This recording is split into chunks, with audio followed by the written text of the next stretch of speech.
जय श्री राम। आज हम चर्चा करेंगे इस बात पर कि श्री कृष्ण जन्माष्टमी का व्रत किस तारीख को रखना सर्वोत्तम रहेगा।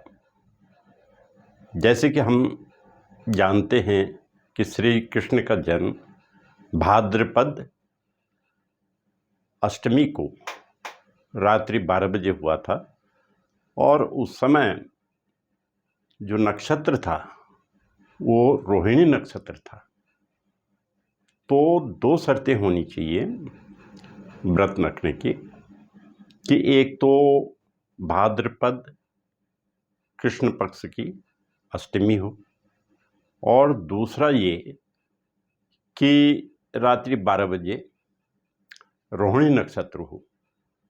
तो ये दोनों शर्तें जो पूरी हो रही हैं वो 6 सितंबर को हो रही हैं।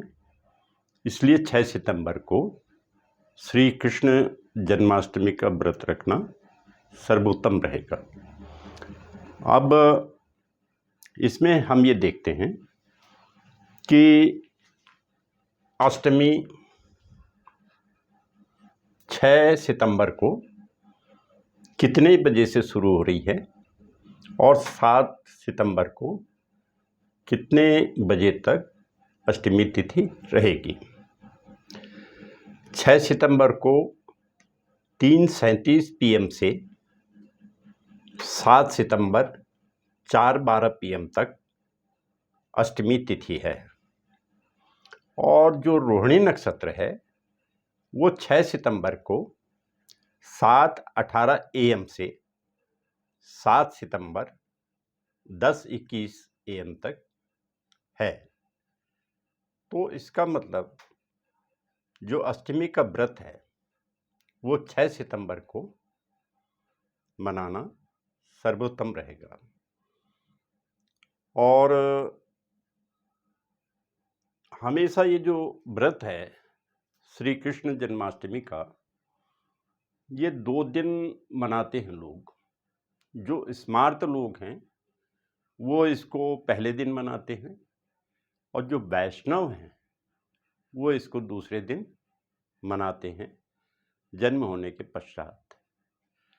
अब प्रश्न ये उठता है कि वैष्णव और स्मार्त क्या हैं, उनमें क्या अंतर है। देखिए, जो हम स्मार्त हैं वो पंचदेवों को मानते हैं। पंचदेवों में क्या क्या आते हैं? एक तो गणेश जी आते हैं जो कि जल तत्व के स्वामी हैं। दूसरे देवी आती हैं जो कि अग्नि तत्व की स्वामिनी होती हैं। तीसरे भगवान शिव आते हैं। भगवान शिव भूमि तत्व के स्वामी माने जाते हैं। और फिर चौथे नंबर पे श्री विष्णु आते हैं। श्री विष्णु आकाश तत्व के स्वामी माने जाते हैं। और 5वें नंबर पे सूर्य नारायण आते हैं। सूर्य नारायण वायु तत्व के स्वामी माने जाते हैं। अब इसमें कुछ लोगों ने ये मान लिया कि इन पांचों में से हम अपना इष्ट किसी एक को मानेंगे और क्योंकि एक को साधे सब सधे, उसके आधार पे उन्होंने क्या कर दिया कि गणेश, जो केवल गणेश जी को मानने वाले हैं, उन्होंने एक संप्रदाय शुरू कर दिया। उस संप्रदाय का नाम है गाणपत्य संप्रदाय, यानी गाणपत्य संप्रदाय गणपति से संबंधित संप्रदाय है। दूसरा, केवल देवी को अपना इष्ट मानने वाले जो लोग हैं, उन्होंने एक शाक्त संप्रदाय, शक्ति से संबंधित संप्रदाय, शाक्त संप्रदाय शुरू कर दिया। और तीसरा, कुछ लोग ऐसे हुए कि उन्होंने अपना इष्ट भगवान शिव को माना और वो संप्रदाय शैव संप्रदाय कहलाया। कुछ लोग ऐसे हुए कि जिन्होंने ये तय किया कि हम अपना इष्ट भगवान विष्णु को मानेंगे। उन्होंने वैष्णव संप्रदाय शुरू कर दिया। कुछ लोगों ने ये सोचा कि हम भगवान सूर्य नारायण को अपना इष्ट मानेंगे, तो उन्होंने एक संप्रदाय शुरू किया, सौर संप्रदाय।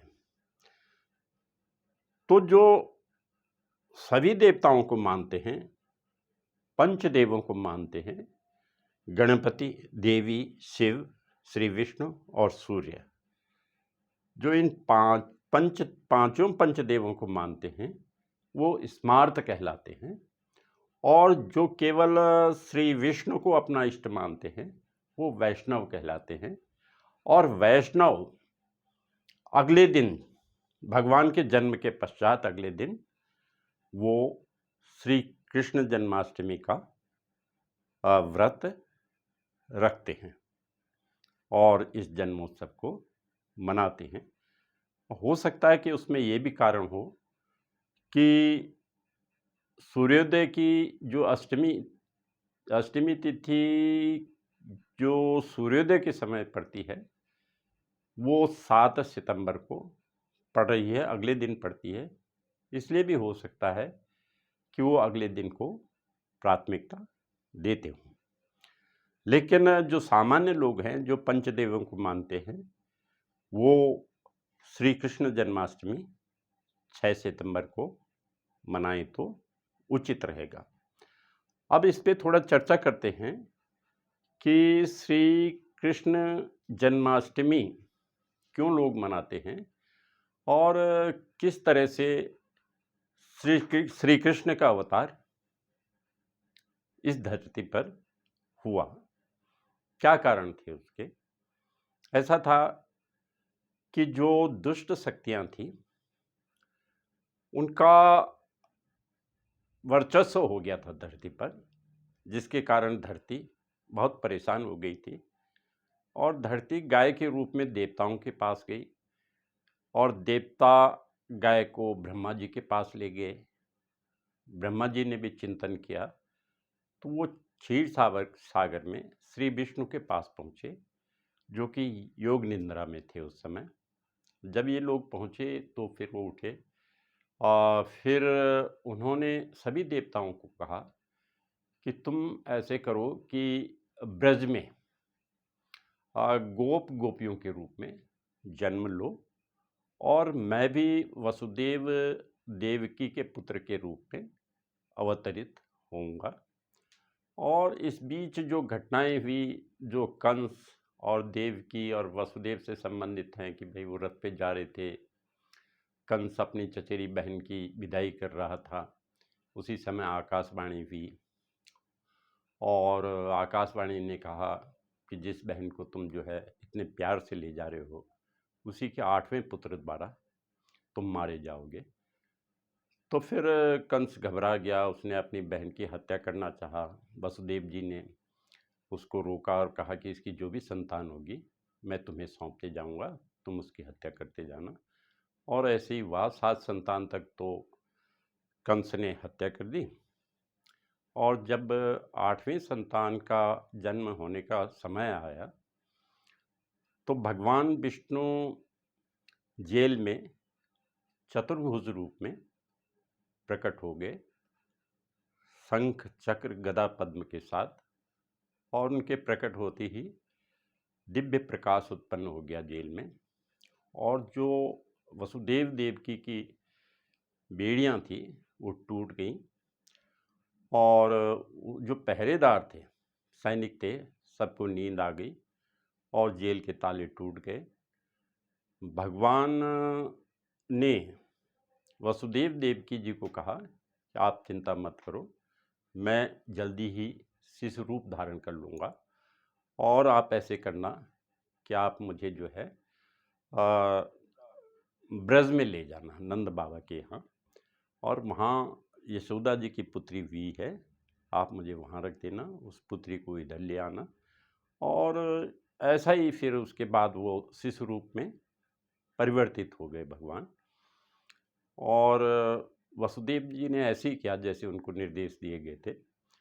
और जब वो गोकुल ले जाने लगे भगवान को, तो उस समय बरसात का दिन था, यमुना जी बहुत उफान पे थी, लेकिन जैसे ही भगवान के चरण यमुना जी को टच किए तो यमुना जी बहुत उनका लेवल नीचे गिर गया और आसानी से भगवान को गोकुल में ले जाना संभव हो गया। और वहाँ से जो यशोदा जी की पुत्री थी, यशोदा जी भी उस समय सोई हुई थी, वो पुत्री वसुदेव जी अपने साथ ले आए और अपने बालक को वहाँ छोड़ आए और आकर के फिर जेल में पहुँच गए। और जेल में पहुँचते ही उनकी बेड़ियाँ अपने आप उनके हाथों में बंध गई और गेट भी, फाटक भी जो थे बंद हो गए, पहरेदार उठ गए। और फिर बच्ची जब रोई तो सबको पता चल गया कि बच्ची का जन्म हो गया। उन्होंने कंस को सूचित किया और कंस बड़ा आश्चर्यचकित हुआ कि पुत्र का जन्म होना था, ये पुत्री कैसे होगी। फिर उसने पुत्री को पटकना चाहा था, लेकिन पुत्री जो है उसके हाथ से आसमान में उड़ गई, क्योंकि वो पुत्री साधारण पुत्री नहीं थी, वो योग माया थी। फिर योग माया ने आकाशवाणी की कि तुझे मारने वाला तो गोकुल में पहुंच चुका है। और फिर कंस ने बहुत अत्याचार किए।